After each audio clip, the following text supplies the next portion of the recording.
अरे आप इतना सज धज के कहाँ जा रहे हैं? आज संडे ना, बहुत दिनों के बाद दोस्तों के साथ प्लान बनाया है बाहर कहीं घूमने का, बस वहीं जा रहा हूँ। कोई ज़रूरत नहीं कहीं भी जाने की, बहुत अच्छे से जानती हूँ मैं आपको। दोस्तों के साथ जाओगी और सारा पैसा उड़ा कर आओगी। और वैसे भी हफ्ते में एक ही दिन तो मिलता है, मेरे साथ बिताओ। आज हम बाहर मूवी देखने जाएंगे। अनीता, मूवी देखने हम शाम को चलते हैं ना, अब बस थोड़ी देर की तो बात है। मैंने कह दिया ना, नहीं जाना तो नहीं जाना। अगर आप घर से बाहर अपने दोस्तों के साथ गए तो मैं अपने मायके चली जाऊंगी। फिर करते रहना अपनी बूढ़ी माँ की सेवा और संभालते रहना अकेले ही घर को। अनीता एक डोमिनेट किस्म की औरत थी जो हर समय अपने पति और सास को परेशान करके रखती है। अनिल की घर में एक नहीं चलती और ये सब देखकर उषा को भी बहुत दुख होता है, पर बेचारी कर भी क्या सकती थी। समय यूं ही बीतता है और एक दिन अनिल को सैलरी मिलती है। इस महीने की सैलरी पूरी नहीं होती तो अनीता को आ जाता है बहुत ही गुस्सा। आपकी सैलरी में से 2000 कम कैसे हैं? आपने तो इस महीने एक भी छुट्टी नहीं ली। क्या किया 2000 का? पूरा हिसाब दो मुझे। अपनी बहू की आवाज़ सुनकर उषा भी वहाँ भागती हुई आती है और अपनी बहू से कहती है, अरे क्या हुआ बहू, आखिर तू हर समय मेरे बेटे पर चिल्लाती क्यों रहती है? आपके बेटे की हरकतें ही ऐसी है कि ना चाहते हुए भी मुझे उन्हें डांट कर रखना पड़ता है। और मुझसे सवाल करने से पहले पूछिए अपने लाडले बेटे से, क्या किया 2000 का? आज ही सैलरी मिली और आज ही उड़ा दिए। बहू, मेरा बेटा क्या बोल रहा है, एक बार सुन तो ले। किसी को इतना परेशान करना अच्छी बात नहीं। अरे वो तो मेरा बेटा है जो तेरी बात सुन लेता है। यहीं अगर कोई दूसरा आदमी होता तो तुझे कब का छोड़ कर चला जाता। आप तो माँ जी चुप ही रहिए।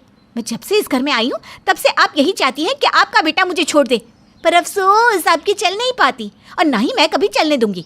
और आप खड़े खड़े देख क्या रहे हैं? हिसाब दीजिए मुझे। अनीता, मैं तुम्हें बताने ही वाला था, बताने का मौका नहीं मिला और तब से तुम नाराज़ हुए जा रही हो। अब तुम ही बताओ, मैं कब तुम्हें हिसाब देता। मैंने इन 2000 में से 500 रुपये की माँ की दवाई ले ली और बाकी के बचे हुए पैसे अपने पास रख लिए। पिछली बार जब तुम्हारी तबीयत ख़राब हुई थी तो मैंने अपने दोस्त से कुछ उधार लिए थे, बस वही पैसे धीरे धीरे करके चुका रहा हूँ। मुझसे पूछ कर क्यों नहीं दिया? और वैसे भी उससे हमने कोई लाखों का कर्ज तो लिया नहीं था, धीरे धीरे चुका देंगे। अब तो दे दिए ना, अगली बार ऐसी गलती मत करना। इतना बोलकर अनीता सारे पैसे अपने पास रख लेती है। उषा वहाँ से चली जाती है। अनिल भी चुपचाप अपने कामों में लग जाता है। समय यूं ही बीतता है, पर समय के साथ सपना और भी ज़्यादा डोमिनेटिंग होने लगती है और अब तो वो अपने पति की इज्जत करना भी भूल जाती है। ऐसे ही एक दिन अनिल का दोस्त उससे मिलने उसके घर आता है। भाभी जी नमस्ते, आपसे मिलकर अच्छा लगा। अरे यार, तूने तो पिछली बार भी प्लान बनाकर मना कर दिया और इस बार भी मना कर रहा है। तेरा मन नहीं करता क्या दोस्तों के साथ कहीं जाने का? अरे भाभी जी, थोड़ी तो फ्रीडम दे दो अपने पति को। हाँ जी हाँ, इन्हें फ्रीडम दे दूँ ताकि ये भी तुम्हारी तरह आवारा हो जाए। अभी तुम्हारी शादी नहीं हुई है, इसलिए घर की जिम्मेदारी के बारे में कुछ पता नहीं है। कल को जब खुद की बीवी आएगी ना तो बीवी के पल्लू से बन जाओगे। और सुनिए जी, कहीं जाने की ज़रूरत नहीं है आपको और आप जा सकते हैं जहाँ भी जाना हो। अनिल जी कहीं नहीं जाएंगे। भाभी जी, अरे यार, तू अपनी भाभी की बातों का बुरा मत मानना। आज तेरी भाभी ना सुबह से ही मुझसे नाराज़ है, इसलिए वो अपना सारा गुस्सा हर किसी पर निकाल रही है। चल ना, हम दोनों छत पर चलकर बातें करते हैं। अनीता प्लीज़ 2 कप चाय बना दोगी? मैं तुम्हारी और तुम्हारे दोस्त की नौकरानी नहीं हूँ। तुम्हारा दोस्त घर पर आया है, तुम खुद उसके लिए चाय बनाओ, मेरे पास और भी बहुत काम है। अनीता अनिल के दोस्तों के सामने भी उसकी इज्जत नहीं करती थी, यहाँ तक कि वो घर आए मेहमानों से भी तमीज़ से बात नहीं करती। अनीता का ये बर्ताव उषा और अनिल दोनों को ही बहुत खटकता है, पर वो दोनों कुछ नहीं कर पाते, जिस वजह से अनिल का दोस्त फिर कभी अनिल से मिलने उसके घर नहीं आता। ऐसे ही एक दिन अनीता की ननद अर्चना अपने पति राजीव के साथ आती है। जब अनीता को पता चलता है कि अर्चना बहुत अमीर घर से है तो वो अपनी ननद के आगे पीछे घूमती है और अच्छे बनने का नाटक करती है। अरे अर्चना दीदी, जब से मेरी शादी हुई है ना तब से आप पहली बार मायके आई हैं। क्या आप नहीं चाहती थी कि आप अपनी इकलौती भाभी से मिलें? भाभी, मन तो बहुत था, पर शादी के बाद ससुराल की जिम्मेदारी कितनी बढ़ जाती है, ये तो आप समझ ही गई होंगी। नंदू जी, ये तो बहुत गलत बात है। अच्छा आप लोग बैठकर बातें कीजिए, मैं आप सबके लिए खाना बना कर लाती हूँ, सब साथ में बैठकर खाएंगे। अनीता के आते ही उषा अपनी बेटी के गले से लग जाती है और फूट फूट कर रोने लगती है। अपनी माँ के आंसू देखकर अर्चना कहती है, माँ, भाभी तो कितनी अच्छी है, फिर आप हर समय उनकी बुराई क्यों करती थी और अब रो क्यों रही है? बेटा, दूर का ढोल अच्छा ही लगता है। तेरी भाभी के दो चेहरे हैं। जब से उसे पता चला है कि तू बहुत अमीर है, तब से वो तेरे आगे पीछे घूम रही है। तेरी भाभी सिर्फ अमीरों की इज्जत करती है, तेरी माँ और तेरे भाई की नहीं, क्योंकि तेरा भाई ज़्यादा कमाता नहीं और तेरी माँ कुछ कह नहीं सकती।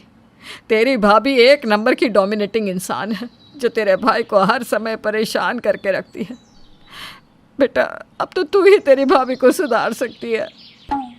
अनीता अपनी ननद के सामने अच्छा बनने का नाटक करती है, पर अपनी माँ की बातें सुनने के बाद अर्चना भी ठान लेती है कि वो अपनी भाभी का असली रूप सामने लाकर रहेगी और उनको उनकी सही जगह भी दिखाएगी। ऐसे ही कुछ दिन बीत जाते हैं। अनीता हर समय अर्चना की चापलूसी करती रहती। एक दिन अर्चना अपनी भाभी से रोते हुए कहती है, भाभी, लगता है मेरे पति के बिजनेस को किसी की नजर लग गई है। हम कुछ दिनों के लिए यहाँ क्या आए, किसी ने धोखे से हमारा बिजनेस छीन लिया। हम तो पल भर में ही रोड पर आ गए। अब तो आपका ही सहारा है भाभी। जब तक हम दोबारा से उठ नहीं जाते, हम यहीं रहेंगे। आपको कोई ऐतराज तो नहीं ना? क्या तुम रोड पर आ गई? देखो, मैं तुम्हारा और तुम्हारे पति का खर्चा नहीं उठा सकती और ना ही ऐसे गरीबों से मैं कोई रिश्ता रखती हूँ। वैसे भी तुम्हारा भाई कोई नोट नहीं छापता। मैं तुम्हारा और तुम्हारे पति का बोझ नहीं उठाने वाली। चुपचाप मेरे घर से निकल जाओ। यहाँ अपना पेट भरना मेरे लिए मुश्किल है। बड़ी मुश्किल से एक एक पैसा बचाती हूँ मैं। तो ये है तुम्हारा असली रूप। पता नहीं किस घड़ी में हमने अनिल की शादी तुमसे करवा दी। तुम हर समय मेरे भाई को कोसती रहती हो, धमकी देती रहती हो ना छोड़ने की। छोड़ दो मेरे भाई को, ताकि मैं अपने भाई के लिए अमीर घर की लड़की ढूंढ सकूं जो मेरे भाई की इज्जत करेगी। और मेरे लिए ये छोटी बात नहीं है।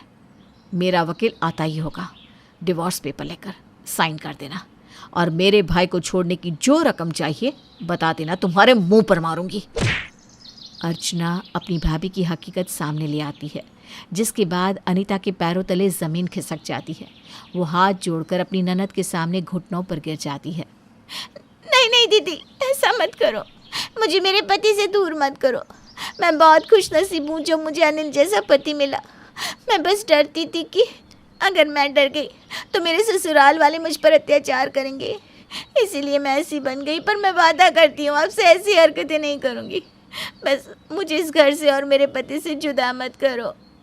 अनीता अपनी ननद के सामने अपनी गलतियों की माफ़ी मांगती है, जिसके बाद अर्चना भी अपनी भाभी को एक मौका और देती है।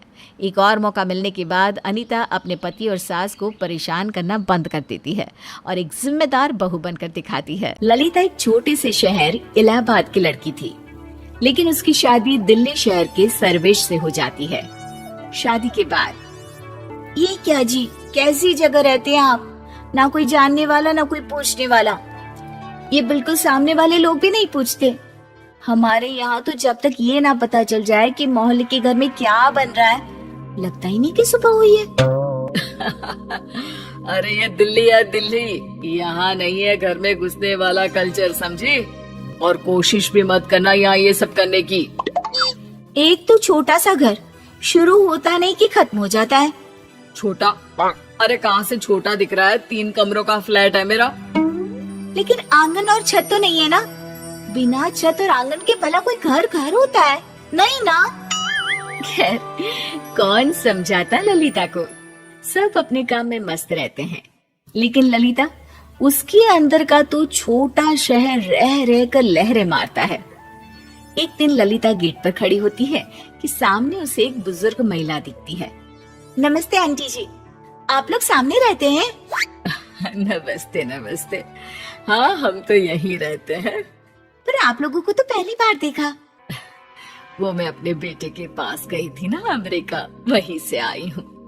अरे वाह आंटी, आपका बेटा अमेरिका में रहता है? बहुत बड़ा मजा आता होगा ना? फिर आप यहाँ क्यों आ गए?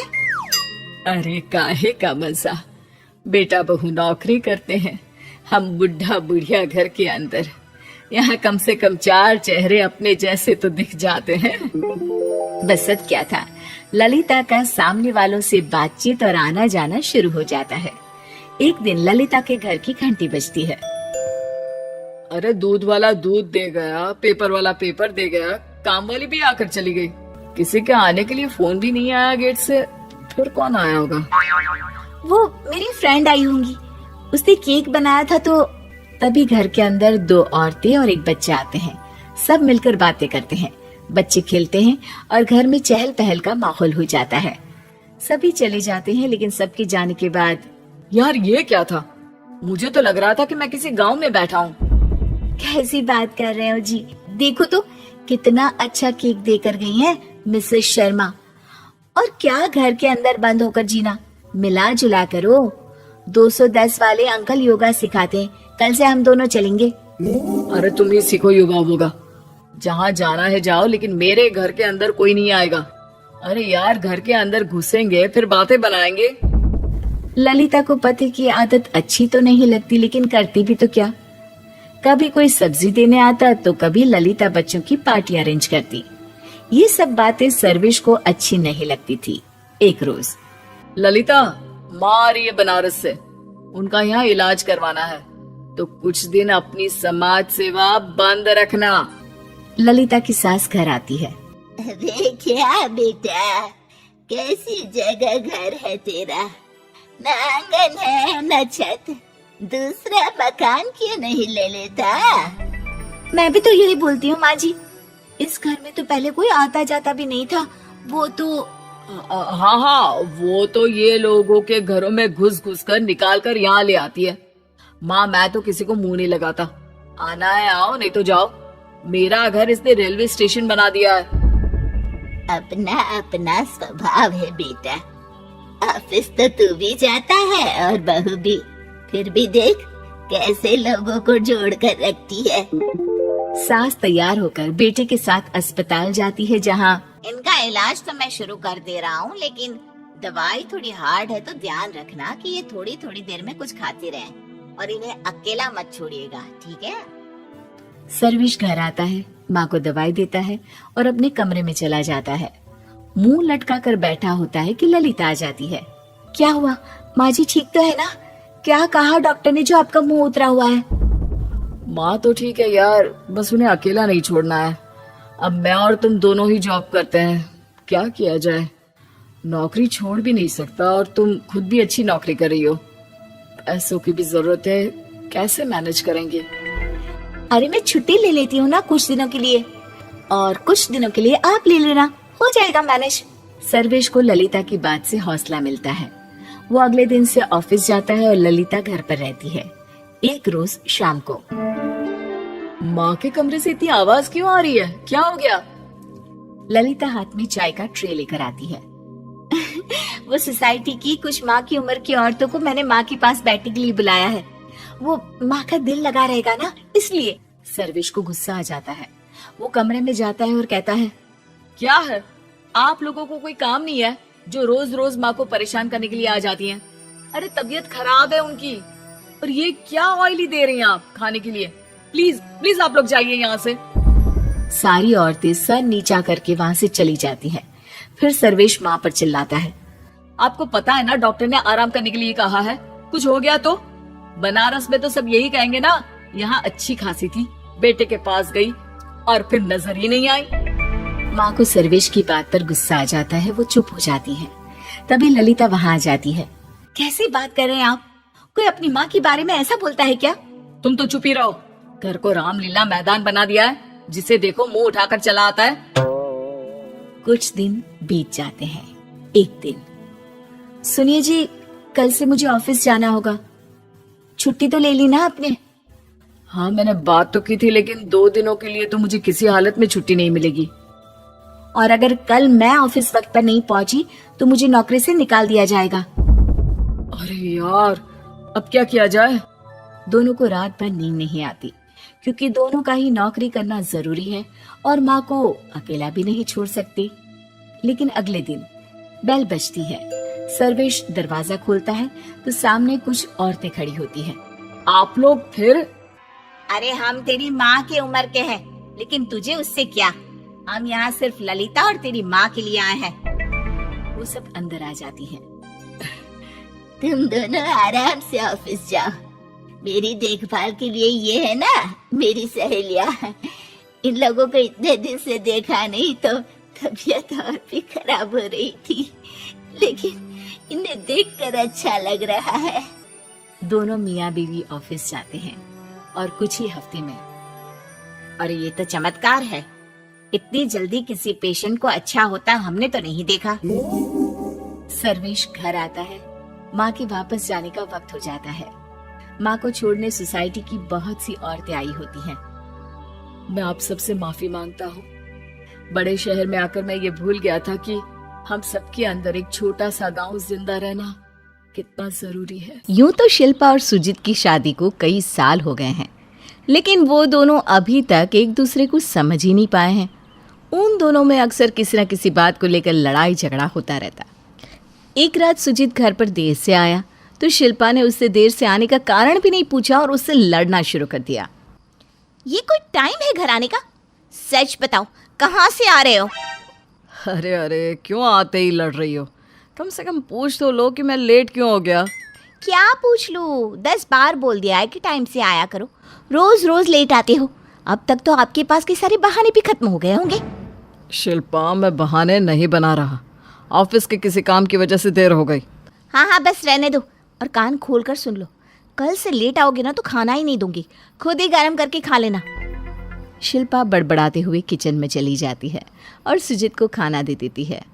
सुबह शिल्पा जल्दी उठकर सुजीत के लिए नाश्ता बना रही थी, लेकिन सुजीत तो घोड़े बेचकर सो रहा था। शिल्पा को बहुत गुस्सा आता है। वो सुजीत से कहती है, सुजीत, तुम रात को देर से आते हो और सुबह देर तक सोते रहते हो। मेरा आधा टाइम तो तुम्हें उठाने में ही बर्बाद हो जाता है। अब उठ जाओ जल्दी से, नहीं तो ऑफिस के लिए देर हो जाएगी। शिल्पा, रात को भी तुम इतना बोलकर सोई हो और सुबह उठते ही बोलने लगी। अरे चाहती क्या हो तुम मुझसे? काम ही क्यों करते हो सुनने वाले। और फिलहाल तो मैं इतना चाहती हूँ कि तुम बिस्तर छोड़ दो और जल्दी से नहा लो। सुजीत तैयार होकर नाश्ता कर ही रहा होता है, तभी शिल्पा कहती है, सुजीत, आराम से नाश्ता करो, कोई तुम्हारे आगे से प्लेट नहीं उठा रहा। अरे मुझे पता है, लेकिन आराम से नाश्ता किया तो ऑफिस के लिए देर हो जाएगी। तभी तो उठा रही थी, लेकिन मेरी सुनते कहाँ हो। रात को लेट आती हो, लेट सोती हो, लेट ही नाश्ता करती हो, तो ऑफिस के लिए लेट तो होना ही है ना। शिल्पा जी, सुबह सुबह आपकी लेक्चर सुनने के मूड में नहीं हूँ मैं। देर हो रही है, मुझे जा रहा हूँ मैं। और हाँ, रात को ऑफिस के काम से ही लेट होता हूँ, समझी? सुजीत ऑफिस के लिए निकल जाता है और शिल्पा घर के कामों में लग जाती है।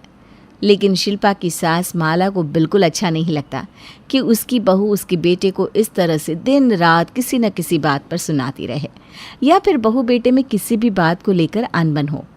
एक दिन सुजीत की छुट्टी होती है तो वह घर पर बैठकर फ़ोन देख रहा था। आज आपकी छुट्टी है तो पूरा दिन फोन ही चलाते रहोगे क्या? कुछ काम ही कर लो। क्या काम कर लूँ? तुम छुट्टी वाले दिन भी मुझे परेशान करने के लिए तैयार ही रहती हो। दुनिया की कोई औरत अपने पति के साथ ऐसा नहीं करती होगी जैसा तुम मेरे साथ करती हो। दुनिया का कोई आदमी भी तुम्हारी तरह नहीं करता होगा। इतनी आलसी क्यों हो? 4 दिन से बोल रही हूँ कमरे का पंखा बदलवा दो, लेकिन नहीं, तुम एक कान से सुनते हो दूसरे से निकाल देती हो। मुझे पता है तुम आज के दिन तो मुझे यहाँ रहने नहीं दोगी, इसलिए मैं जा रहा हूँ। तुम्हें अकेले रहने की आदत पड़ गई है। मुझे अकेले रहने की आदत नहीं पड़ी, बल्कि आपको बाहर रहने की आदत पड़ गई है। सुजीत घर से चला जाता है। उसके जाने के बाद माला उसे समझाती है, बहू, तुम क्यों सुजीत के पीछे पड़ी रहती हो? आखिर तुम्हारा पति है वो, कुछ बातें नज़रअंदाज कर दिया करो। माँ जी, बताइए आखिर कौन कौन सी बातें नज़रअंदाज करूं? बताइए ना। जिन बातों को लेकर मैं उनसे झगड़ती हूँ उनमें से कोई भी बात गलत है क्या? माना बहू, तुम्हारी बातें सही है, लेकिन तरीका तो गलत है ना। बुरी बात को भी आराम से बोला जाए तो वो बुरी नहीं लगती, लेकिन अच्छी बात को भी अगर बुरे अंदाज में बोला जाए ना तो वो भी बुरी लगती है। शिल्पा ने माला की बात तो सुन ली, लेकिन उसके बर्ताव में कोई परिवर्तन नहीं आया। वो जैसे पहले सुजीत से बात करती थी वैसे ही अब भी करती है। एक दिन सुजीत शिल्पा को घर खर्च के लिए पैसे देता है तो शिल्पा कहती है, सुजीत ये क्या है? इस महीने तुमने पिछले महीने से भी कम रुपए दिए हैं। हाँ, इस महीने मुझे रुपयों की ज़रूरत थी इसलिए कम दिए हैं। अभी ये रख लो, कुछ दिन बाद मैं और दे दूँगा। शिल्पा रुपए तो रख लेती है लेकिन माला अपने बेटे से कहती है, बेटा तू हर बार ऐसा ही करता है, कभी तो अपनी जिम्मेदारी समझ। घर में बहुत खर्चे होते हैं। देख इस बार ना तू अपनी सैलरी बढ़ाने के बारे में बात कर। माँ मैं कोशिश कर रहा हूँ, हो जाएगा जल्दी। बेटा कोशिश नहीं करना है, कल को ये परिवार बढ़ेगा तो खर्चा कैसे चलेगा। सुजीत को समझ में नहीं आ रहा था कि आज उसकी माँ पैसों के पीछे क्यों पड़ गई है। उधर शिल्पा को ये बात अजीब लग रही थी कि उसकी सास उसके पति से ऐसे बात कर रही है। एक दिन तीनों खाना खा रहे थे कि तभी माला ने कहा, बेटा तेरा काम कैसा चल रहा है? ठीक ही चल रहा है माँ, लेकिन आप अचानक काम के बारे में क्यों पूछ रही हो? वो इसलिए क्योंकि आज शर्मा जी का बेटा मिला था, तेरे साथ ही पढ़ता था ना। बता रहा था कि बहुत बड़ा अफसर बन गया है, तेरे बारे में पूछ रहा था। और आपने क्या बताया मेरे बारे में? क्या बताती, बोल दिया सब ठीक है। सुजीत मैंने तेरी पढ़ाई पर कितना पैसा खर्च किया, सोचा था तो कुछ बड़ा काम करेगा लेकिन तू तो कुछ नहीं कर पाया। सुजीत को अपनी माँ की बातों से बहुत दुख हुआ। वो वहाँ से बिना खाए चला जाता है। शिल्पा को अपनी सास की बातों पर बहुत गुस्सा आ रहा था।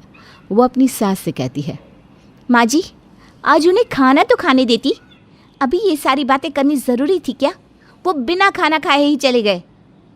बहू वो घर पर रहता ही कब है? जब होगा मेरे पास तभी तो बात करूँगी ना। इसी तरह कई दिन बीत जाते हैं।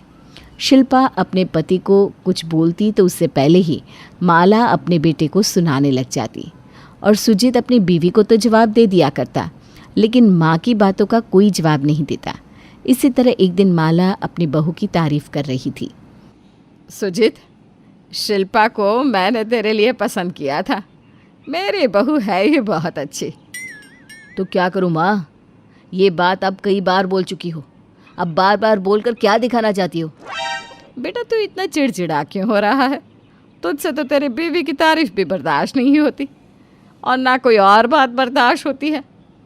मैं आपकी हर बात सुन लेता हूँ, तो इसका मतलब ये नहीं कि आप बात का बतंगड़ बनाओगी। बस आप अपनी बहू के गुणगान गाओ, मेरे कान मत खाओ। हाँ मेरी बहू तो है ही तारीफ के काबिल, घर और बाहर की सारी जिम्मेदारी संभाल कर रखी है। तुम्हारी तरह नहीं, हमेशा अपनी जिम्मेदारियों से भागते आए हो। कभी सोचा तुमने क्या किया अपनी ज़िंदगी के साथ? माला की बात सुनकर सुजीत से ज़्यादा गुस्सा अब शिल्पा को आया। उसने अपनी सास से कहा, माँ ये कैसी बात कर रही हो आप? घर की ऐसी कोई भी जिम्मेदारी नहीं है जिससे सुजीत ने अपना पल्ला झाड़ लिया हो। वो हमेशा से ही घर के लिए अपनी खुशियों से समझौता करते आए हैं। और माँ जी मुझे पसंद नहीं कि आप मेरे पति से ऐसे बात करें। आज के बाद आप कभी इनसे ऐसे बात नहीं करेंगी। शिल्पा की बात सुनकर सुजीत हैरान हो गया कि उसकी बीवी उसके बारे में इतना अच्छा सोचती है। माला ने शिल्पा की बात का जवाब देते हुए कहा, देखो शिल्पा, तुम एक समझदार लड़की हो, लेकिन फिर भी तुम सुजीत से छोटी छोटी बातों पर लड़ती थी। जिस तरह तुम्हें बुरा लग रहा है उस तरह मुझे भी बुरा लगता है जब तुम मेरे बेटे को इतना कुछ सुनाती हो। मुझे पता है मेरे बेटे ने इस घर के लिए और मेरे लिए बहुत कुछ किया है। बस इस बात का एहसास मैं तुम्हें दिलाना चाहती थी और इसीलिए मैंने अपने बेटे से इतनी कड़वी बातें की। मुझे माफ़ कर देना बेटा। नहीं नहीं माँ, आप माफ़ी मत मांगो, आप तो मुझे बहुत प्यार करती हो। सुनिए जी, मुझे भी माफ़ कर दीजिए, मैं भी आपको बहुत प्यार करती हूँ। सुजीत शिल्पा की बात पर हंस पड़ता है और अपनी माँ और पत्नी को गले लगा लेता है।